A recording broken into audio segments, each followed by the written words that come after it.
यवतमाळतील सामान्य कुटुंबातील आणि शेतकरी महिला सोनाली अभ्यंकर यांची मिसेस क्वीन म्हणून निवड झाली आहे। दिल्ली येथे पार पडलेल्या या स्पर्धेमध्ये 100 महिलांनी सहभाग घेतला होता। दरम्यान उत्कृष्ट म्हणून महाराष्ट्रातील मिसेस क्वीन म्हणून सोनाली यांची निवड झाली आहे। यवतमाळ जिल्हा हा आत्महत्याग्रस्त जिल्हा म्हणून ओळखला जातो। सर्वाधिक आत्महत्या यवतमाळ जिल्ह्यात झाल्या आहेत। अशातच शेतकरी महिला सोनाली अभ्यंकर यांची दिल्ली येथे पार पडलेल्या विजी मिसेस इंडिया या स्पर्धेत महाराष्ट्रातून मिसेस क्वीन म्हणून निवड झाली आहे। या स्पर्धेत देशातील 100 महिलांनी सहभाग नोंदविला होता। त्यामध्ये महाराष्ट्रातून मिसेस क्वीन म्हणून त्यांची निवड झालेली आहे।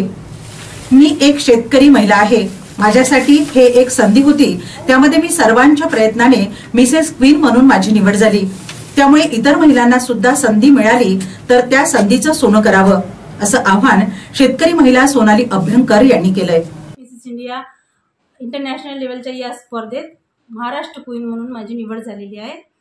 तर मी एक साधारणशी शेतकरी आहे। माझ्याकडे 17 एकर शेती आहे आणि मी शेती करतो।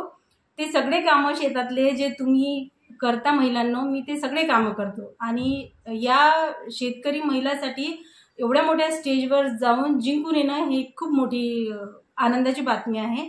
आणि प्रत्येक महिलेसाठी हे एक माझं सांगणं आहे का आपण शेतात काम करतो याचा अर्थ हा नाही का आपण कुठे जाऊ शकत नाही। आपण कुठेही जाऊ शकतो, कुठल्याही स्टेजवर। प्रत्येक स्त्रीला, प्रत्येक जजला आपण तिथं समोर जावं आणि आपण कॉम्पिटिशनमध्ये उतरावं। तर ज्यांना अशी संधी मिळतात ती संधी आपण सगळ्यांनी घ्यायला पाहिजे। यामध्ये किती महिलांनी सहभाग घेतला होता? यामध्ये 100 महिलांनी सहभाग घेतला आणि हे प्रोसिजर जवळपास 4 महिन्याआधीच स्टार्ट झालं।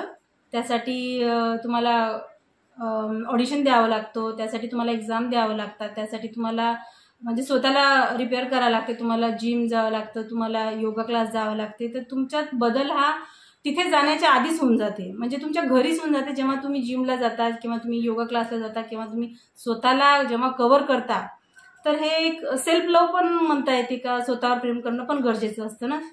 इतर महिलांना काय तुम्ही आवाहन कराल? इतर महिलांना मी सांगेल का मिस इंडियाच नाही तर आता मिसेस इंडिया कॉम्पिटिशन सुद्धा होतात।